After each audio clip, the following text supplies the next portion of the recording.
Bag जड आहे पण मन हलकं आहे, कारण आज मी निघालोय घराकडे.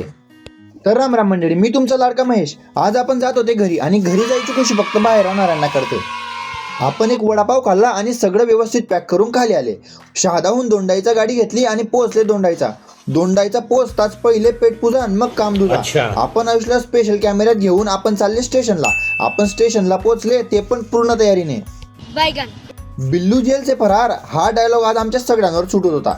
कुणालच्या खुशीचा काही अंदाजच नव्हता भाऊ.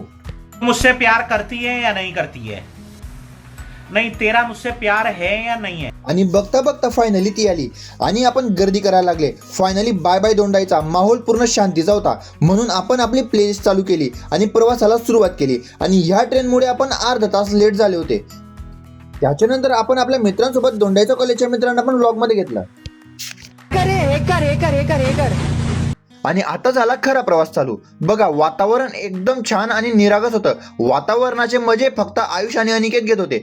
टाइमपास करता करता धरणगाव स्टेशन आलं. आपण आपल्या बाकीच्या मेंबरला हाकललं, म्हणजे त्यांचं फायनली स्टेशन आलं. आण्या, कुण्या आणि आयुषला बाय केलं आणि आपण पुढे निघाले.